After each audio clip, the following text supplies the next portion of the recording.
Hello people gente, mi nombre es Edward, como ustedes ya saben, esta es una nueva sección llamada Caí pero me levanté del polvo. Aquí con nosotros mi hermano Elías Romero, que va a hablarnos algo acerca de todo lo que ha pasado en su vida y algunas experiencias que él ha vivido.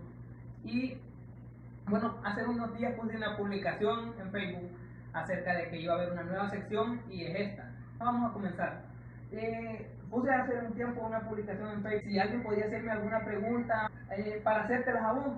Y bueno, una de las tantas preguntas que salió es ¿cómo alguien que está tan acostumbrado a estar en el polvo se puede levantar o qué consejo le puede dar? Pues en primer lugar me gustaría tomar en cuenta algo, de que el enemigo muchas veces lo que no, le gustaría es que nosotros quedemos frustrados por el resto de nuestra vida. ¿Amén? Entonces, una de las cosas que yo pude entender de Dios, de los propósitos de Dios en mi vida fue parte de un trayecto cuando yo inicié con los vicios. Entonces Satanás me llevó a lo que eran las bebidas alcohólicas, al cigarrillo, la marihuana y hasta ahí, ¿verdad? Pero pude entender de que el enemigo lo que quería era estancarme completamente cuando yo ya me había apartado del camino de Dios. Entonces, lo que pude poder entender en ese tiempo, en ese lapso de tiempo, fue de que los propósitos de Dios para mi vida eran muy grandes.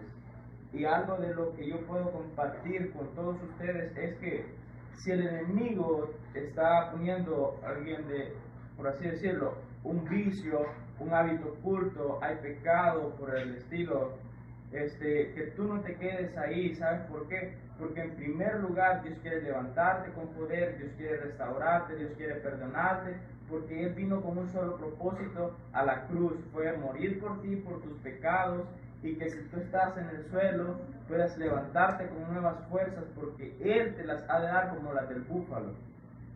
Sí, y eso también me lleva a otra pregunta. Mucha gente dice a veces, yo me quisiera levantar, o yo quisiera ser cristiano, yo quisiera aceptar a Dios, pero yo he hecho muchas cosas malas, yo soy muy malo o tengo una vida tal vez de que no es tan buena. ¿Qué consejo le podrías dar a esas personas? Pues, sabes, en primer lugar, me gustaría tocar este punto. Las iglesias muchas veces se convierten en un club social y vamos a la congregación y nos mostramos personas perfectas para ir a adorar a un Dios perfecto que se alegra de cuán perfectos nosotros somos. Entonces, muchas cosas en esta vida, nosotros nos tenemos que dar a conocer realmente cómo nosotros somos, qué tan débiles somos delante de los demás. Me refiero a las personas del mundo, porque muchos, si tú vas a un prostíbulo y tú le dices a una prostituta, vamos a la iglesia, ella qué es lo que va a decir? Tú no sabes, no conoces mi trabajo, tú no sabes lo que hay dentro de mí. Entonces, si nosotros reflejáramos realmente que seguir a Cristo es algo que tenemos que morir día a día, tomar una cruz que Cristo nos ordenó, sería muy diferente. Entonces, si nosotros como verdaderamente cristianos tratáramos de marcar la diferencia y poder acoplar en el mundo, o sea, en el mundo en el cual vivimos, esa visión de que somos tan imperfectos como ellos, pero Dios es quien nos renueva día cada día. ¿Por qué? Porque nuevas son sus misericordias. Cada mañana lo dice la palabra. Entonces, si nosotros vamos a demostrar en nuestra vida como hijos de Dios de que somos imperfectos como las demás personas, créeme lo que los alcohólicos, prostitutas, drogadictos, pandilleros, todos tendrían que estar en alguna iglesia. Pero muchas veces nosotros reflejamos una mala imagen de lo que es la religión y lo que es Cristo. Sí, y eso me lleva a pensar a que muchas veces como cristianos estamos en un punto de que nos convertimos, digámoslo así, en un francotirador, que solo buscamos un texto bíblico o algo que esté, digámoslo así, dedicado para una persona.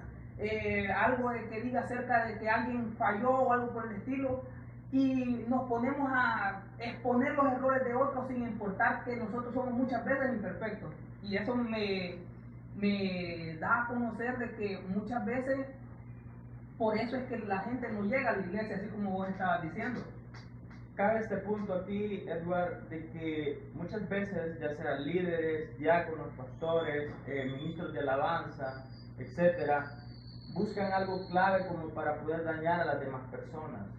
Entonces, cuando nosotros hacemos eso, cuando predicamos la palabra, alejamos más al creyente, a nuestro hermano. Y la misma Biblia dice de que sobrellevemos la carga de los débiles. O sea, si aquel está débil, yo o mi deber es orar por él, sobrellevar las cargas de él, del débil. Entonces, cuando nosotros tomamos esa parte y podemos ser un poco egoístas, hay un grave problema, porque realmente no estamos llevando la palabra de Cristo, estamos llevando nuestra palabra hacia el altar. Sí, es que muchas veces como cristianos cometemos el error de, en vez de nosotros acoplarnos a la palabra de Dios, queremos que la palabra de Dios se acople a nosotros. Y bueno, Elías, ya creo que hablamos un poco acerca de muchas cosas acerca de la iglesia, cómo muchas veces las personas pueden llegar a la iglesia, pero quiero saber algo, ¿cómo vos llegaste a la iglesia? Pues fíjate que fue bastante inexplicable. ¿Sabes por qué? Porque yo nunca esperé ir a la iglesia donde yo me congrego el día de ahora. Entonces yo asistí a esa iglesia porque me invitó un amigo mío que actualmente no está ni congregándose en ninguna iglesia. Entonces lo más asombroso es de que a mí me gustó el ambiente que se generaba en la congregación. Entonces cuando él dejó de ir, yo me sentí tan apático dentro del grupo de hermanos, de creyentes en nuestra iglesia. Pero siempre, tú sabes, hay líderes, diáconos. Entonces, cuando yo llegaba a la iglesia, yo me sentía solo porque no había alguien con quien yo platicara o podría llegar y decir, ¿cómo estás? O Dios te bendiga, mira, o algo. Entonces, era bastante terrible ese caso para mí. Entonces, yo llegué a la congregación con esa escasez de amigos. Entonces yo tuve que superar eso y tuve que esforzarme a hacer amigos en la iglesia porque me gustaba el ambiente que se creaba en la adoración. Entonces yo sabía que si quería permanecer en la iglesia donde yo estoy actualmente, yo tendría que haber buscado a nuevos amigos. Entonces, en todo este trayecto te estoy hablando de que mis vicios, entonces pude llegar a la iglesia. Y una de las cosas que sí pude entender era eso, de que si yo quería levantarme del polvo, yo tenía que dejar mis amistades que tenía en ese tiempo. Entonces yo sabía que si no las dejaba, iba a ser una doble carga para mí. Entonces yo pude entender de que si dejaba mis amistades, buscaba más de Dios, Dios iba a respaldar eso. Pero hay algo muy importante. Yo asistí a la iglesia por alrededor de unos 3 meses. Yo anteriormente había intentado dejar de fumar, como no tenés idea. Entonces, hablo que en este transcurso de tiempo, eran con mis propias fuerzas. Nunca lo pude superar. Siempre volvía a caer en ese vacío. Siempre me sentía un inútil, un cobarde por no haber dejado aquello que me hacía sentir mal a mí con mi relación con Dios.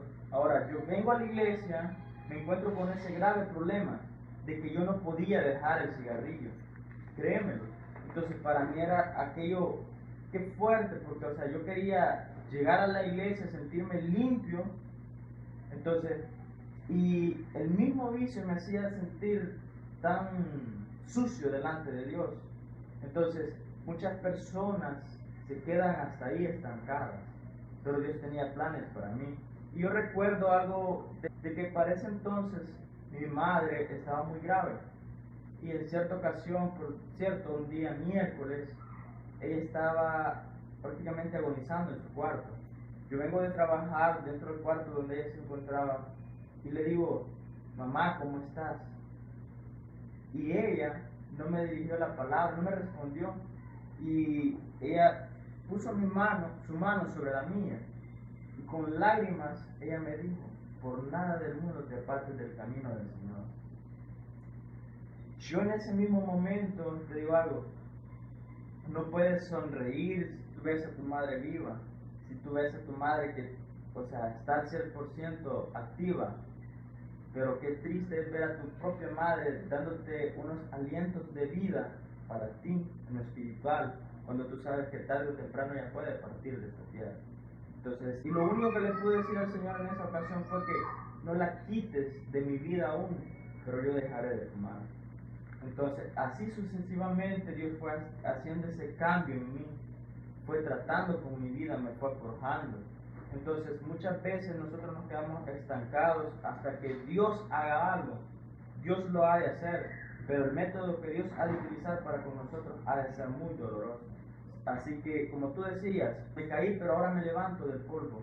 Entonces, si ustedes, chicos, están en el suelo, si el enemigo los ha dejado, los ha puesto como piedras de tropiezo, los ha hecho caer, mi consejo es de que no se queden ahí, que intenten una vez más, de que no se den por vencidos, de que algún día han de llegar a la meta, de que ustedes día a día renuevan sus fuerzas, pero en Cristo Jesús, porque Él es fiel y justo.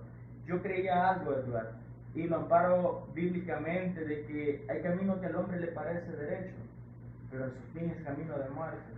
Yo me sentía también en el mundo, pero había un vacío que